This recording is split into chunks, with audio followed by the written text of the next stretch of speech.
இன்றைக்கி நிறைய பெண்கள் தவறான பாதைக்கெல்லாம் போயின்னு இருக்கிறான். அதனால் பெற்றோர்கள்லாம் மனசு துடித்து கதறி என்கிட்ட வந்து அடியேன் ஜோதிடராக இருக்கிறதுனால என்கிட்ட அழுது புலம்புறதெல்லாம் நான் பார்த்துருக்கேன். எப்படியாவது என் பெண்ணை காப்பாற்றி கொடுங்க மாமா அப்படின்னு காலில் விழுந்து கெஞ்சிரா. ஆனால் ஒரு காலகட்டத்தில் எல்லாருக்கும் பிறந்த ஜாதகத்தை வச்சு தான் நம்ம பலன்கள் சொல்லுவோம். அப்போல்லாம் பெண்கள் வீட்டுக்குள்ளே இருந்தால் அதனால் பெரிய பிரச்சனைகள்லாம் இல்லை. இன்றைக்கி பெண்கள்லாம் வெளியே வர ஆரம்பிச்சிட்டா, வேலைக்கு போகிறா, படிக்கிறா, வெளிநாடெல்லாம் போகிறா. அதனால் இப்போ பிறந்த ஜாதகம் போகாது. இப்போ பெண்களுடைய ருது ஜாதகத்தை கையில் எடுக்க வேண்டிய காலகட்டம் வந்துடுது.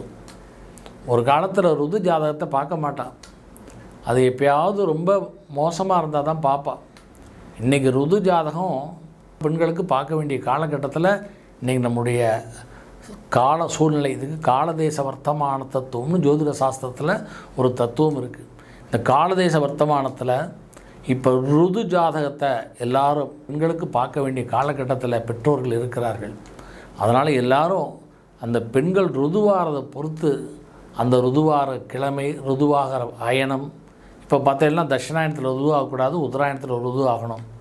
எந்த மாதத்தில் ருதுவாகலாம், எந்த நட்சத்திரத்தில் ருதுவாகலாம், எந்த கிழமையில் ருதுவாகலாம் நல்லது, எந்த கிழமையில் ருதுவாகனா கெட்டது, அந்த பருவமடையுது, பூ பெய்யுதுன்னு சொல்கிறோம் இல்லையா. அதனால் அதை ரொம்ப தெரிஞ்சுண்டு அதனால் அந்த ருது ஜாதகத்தை இனிமேல் பார்த்து அந்த பெண்கள் ருதுவான உடனே அந்த ருதுவாகி ஒரு மாதம் கழித்து அந்த ஜாதகத்தை பார்த்து இம்மிடியட்டாக அந்த ஜாதகத்தில் அந்த ருது ஜாதகத்தில் ஏதாவது தோஷம் இருந்தால் உடனடியாக அதற்குரிய பரிகாரங்களை, அந்த கிரக பரிகாரங்களை உடனே செய்யணும். இது ஒரு காலகட்டத்தில் இது தேவைப்படலை. அதனால் யாரும் ருது ஜாதகம், அடியேன் கூட ருது ஜாதகம்லாம் பார்க்குறது கிடையாது. நான் மட்டும் இல்லை, நிறைய பேர் ருது ஜாதகங்கள் பார்க்க மாட்டான்.